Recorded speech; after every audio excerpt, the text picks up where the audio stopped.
You warm up or 1 minute warm up? Everyone do one lip buzz, low, high, low. Yeah.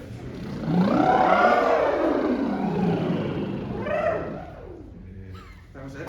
Yep. Yeah, woo. Ready. Everyone stretch your arms.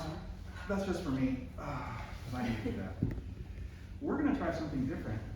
I'm going to play to my strengths, which is the computer. Bring out Achieved is the glorious work. And turn to measure 9, where the basses come in. And we're going to have everybody be a bass. So I have sounds programmed in that we're going to sing along with rather than piano. Hopefully they'll make it easier for us to listen to a specific voice. So basses are a cello. Tenors, French horn. And those are your notes. Sopranos, when you come in next, your flute. And then altos are oboes. Those 4 I chose because they're easy to pick out of the texture when they're all 4 going on. If you want different ones, talk to me later, and they're easy enough to change. So, the 1 measure intro to this piece sounds like this. Actually, it doesn't, because I have to choose the right measure. And then everyone will be a bass on those chords. So here's the intro. And that's whoa, right there. Okay. So here we go. And Glory to his name forever. His soul on high exalted reigns. Hallelujah, hallelujah. good. I'm going to trim that up a little bit. We got a little bit behind. And let's keep all the basses on. You're still on a bass. And tenors. That's your entrance.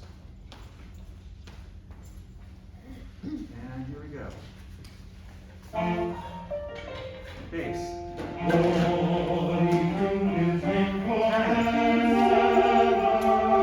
His soul on high exalted reigns. Hallelujah, hallelujah. Let's keep going for this measure of arrest for our next entrance coming up. I have guide notes here. Actually, I don't. It's right now. Glory to his name forever. His soul on high exalted. Glory to his name forever. His soul on Pause right here. I really want to hear the tenor part again on that spot, because we have a really awesome little run in measure at the end of measure 18. Love that, right? That's your moment to shine. I want to hear that. So let's hear just that from the glory. And Be to his name forever. Hallelujah, hallelujah. Glory to his name forever. His soul on high exalted reigns. good. I love the way you shape that. Let's keep you on that part and have everyone else be a bass at that same spot. I'm going to add the violin parts in a 1 measure intro so you can hear that. So that's going to be 1 measure coming up here. So here we go. And Glory to his name forever. His soul on high exalted. Glory to his name forever. His soul on high exalted reigns. Hallelujah. good. Up there. Any requests for measures to play back? What you want to hear? All right, let's keep going on this. We're going to add the soprano part to this, which comes in on measure 12. So I'd like the basses and tenors to stay on your part, and the sopranos and altos if you want to drop an octave, go ahead, to come in on measure 12. So we're going to go right back to that same measure 9. have let's see, the soprano, basses on bass, tenors on tenor, and everyone else on soprano. Starting on, I'm going to start on measure 8, so the one measure intro. And here we go. And. Glory to his name forever. He soars in the exalted name. Hallelujah, hallelujah. Nice.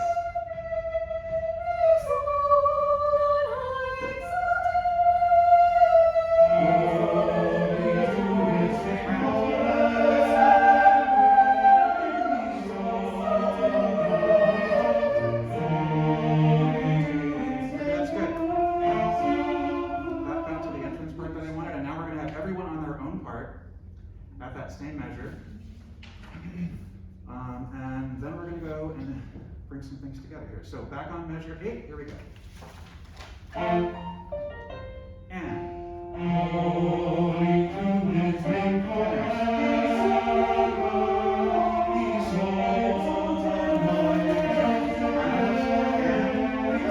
Hallelujah, hallelujah.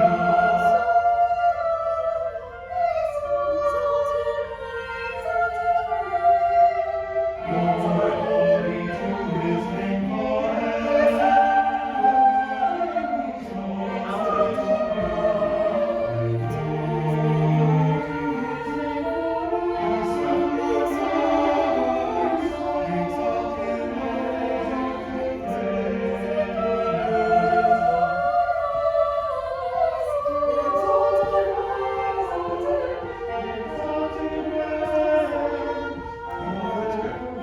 And can we have a hand for Matt, please? All right, so thoughts on this experience? Yeah, Simon. I think that it's really effective, and like you said, like playing to your strengths. I think there's some, like clearly there's some things that would need to be worked out before it was like a really effective rehearsal strategy. But I think that it's really smart for you to do that. Definitely the question is like, how could you work in phrasing? Like it's definitely notes and rhythms. Right. But then like you would have to think then, okay, how am I going to teach the phrasing of it? Right. And at one point you made the comment, I love the way you shaped that. Mhm. And we had just sung like a whole page of music, and I kind of had the question like, Oh, well, what? which part of it? What did we do? Like, Oh, it yeah. could have been a little stronger reinforced with me, like, oh, I love that crescendo that you put there, or something there, and something a little more specific. That's really useful. But yeah, it was really a nice experiment and approach. I think it's effective. We didn't even get to the best part. How many of you Justice felt, for it. sorry, how many of you felt like you could hear the synthesizer well enough for it to help you learn the parts? Not so great. Yeah, how many of you think it needs to be louder? Probably. Yeah. Oh, Yeah, I would agree. So can we turn it way up and try the same thing again and just see what happens? sure. I thought it was too loud, but that's because I'm But standing here. yes, you're standing much closer to the speakers. And then this is an even bigger difference, and this is a tricky thing about what you're doing. You're not making any sound inside of your own head. I hear it fine until I start singing. Oh, yeah. Right, and then what's the problem with the sounds that he's chosen versus using a piano? Less percussive. They're less percussive, right? We don't hear the onsets nearly as well because they're legato instruments. Oh, yeah. There's dangers to using the piano because like it's non-legato, right? So it gives us bad models for like singing through notes and all that kind of stuff. But when we don't hear the onset, it makes it much easier for us to like sing over it, like and, Right. and not hear where it is because we can't hear the onsets. So yeah. I also wonder if there'd be like, when they're all at the same volume level, I think the soprano is actually much louder than the others, and so I wonder if you could like individually adjust volumes and like Yeah. turn some of the, especially the inner voices up and turn the soprano down. Yeah, easily. Let's see at least whether it's the onset thing versus the volume. So turn it quite a bit up and let's do the same thing again. Okay, here we go again. All those same parts. Which measure? So we're starting at measure 8, the one measure intro to the bass intro. And loud. Maybe too low. Hallelujah.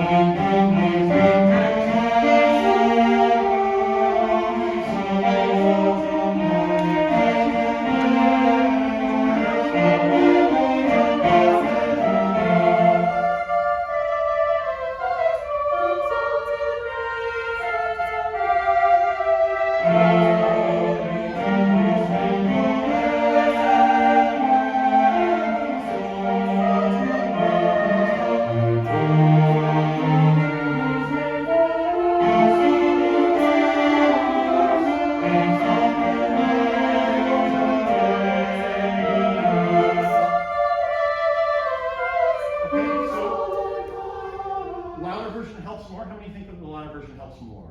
No. Couldn't hear it. So, The soprano part, like I couldn't hear the soprano note at all, like on the last glory entrance, I just kinda had to pick it out of the chords. cool, and then just continuing the science, Garrett, can you play with us once? Yeah. Oh, okay. But play all those instruments. Well, And Garrett, don't play that loud. Let's see the difference between what the synthesized instruments and the piano. This is here. Just a second. So yeah, same spot, measure 8. Bum, bum, ba, da, dum. Or I guess I can come in, you go away. I think this one gives it. Sure, so we're from F. And. Holy to his name forever, his soul exalted rise up to reign. Alleluia, glory to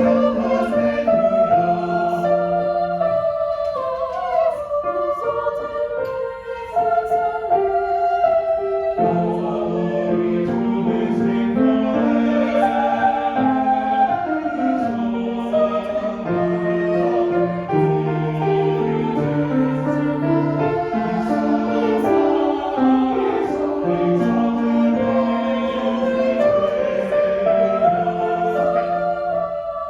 Well, I clearly did a great job teaching you guys the notes because that was phenomenal. All right, so thoughts about those two different experiences. How many of you can hear your parts on the piano more clearly? Could you change the sound to a piano? Sure. I'll try that for next time. I don't think I want to take more time today. Yes, Chase. What I'm really experiencing is, I don't really think I hear a big difference between the two, honestly. Huh. Like between the piano and the sounds, like honestly what I can actually hear different is at least a timbre change. So at least I can like start picking up on that. But the piano, I'm hearing my notes, but I would wonder about a group of musicians that doesn't sight read well or doesn't already like have that independence that I think we all do in this room. And so what that could be effective. The only thing that I was like missing in this rehearsal strategy was like I felt like we were doing notes and rhythms, but what I would really want to see is like what would be the difference between me doing this activity with you as the director in front of me with all your ideas versus me at home on a computer where you upload this to a screen and me being able to track that. Like, what I would like to have seen more is just like, and tenors, go! Right. All of the things like we think like making sure people understand ahead of time, like their entrance, because then I felt like I almost got lost a few times, whereas like, now that the track is continuing on, if I get lost, I you know what I mean? Yeah, I did try to cue some of those, but I think only at the beginning, at the first entrance. Yeah. Amy. I think something to be aware of and maybe cautious of is what you're hearing. Because I feel like if the recording is too loud, you think we do great, but really you're listening to the recording and we don't know. And I found myself like at measure 21 with the E natural to the F, I lost myself and I couldn't tell if I was doing it right because I was listening to the recording and I thought I was matching the recording. Right. So I think at some point that needs to go away and really test each part, just to make sure that we aren't pretending that we know it. So my plan with this was to go through and teach the notes this way so that we can hear the notes and sing along with them, and then do it a cappella, and then I had this version, the whole accompaniment score that we could sing along, but sing along with the string, with the orchestra basically, without our parts being reinforced, but to hear all the other things going on in the score that I think would be a great experience. I think that's a brilliant, like, going into like a high school setting next year, if I want to do something with an orchestra, but I only have 2 rehearsals with them, I think something like this where I would, it's a lot of work, so good job on that, but like having the ability to like say, we're gonna have a fake orchestra and they're not gonna slow down for you, so you've gotta watch up. I think this is like a potentially huge tool for getting students ready after they've already done the work on the music to like say, now we're adding orchestra to it. But yeah, I think that's a great idea in terms of like, we don't want to rely on the piano to teach the same way we wouldn't want to rely on like the part track to teach, you know? So we start with that. And then... Yeah. I think also like comparing that with Garrett's piano playing, I think the more important thing would be comparing that with your piano playing. And like note, like, no science, the teacher in the town over from me in Alaska, like, he was an awful piano player, and he was a great teacher, and he did this, he used finale, he would project it up on the wall, and they could follow along and hear the sounds and stuff, and so, I think that this would be more beneficial for you in a choral rehearsal than your piano playing, because I think weaker piano playing would hold the choir back more, and this is a way to overcome that. That was definitely part of my thinking, Yeah. for sure. So Yeah. that makes No, I agree with that entirely, right? And then once you put it in, it's not gonna make any mistakes. Yeah, it's not gonna musically shape, but yeah, it's a great Right. demo tool. I was just interested in like, doing some of the fact finding, like is it too loud, is it too soft, is it too close to the instruments, like honing in on like that tech side of it. Yeah, And that's actually what I was gonna say. I think one thing that can be really effective is just having instruments that are a bit more percussive.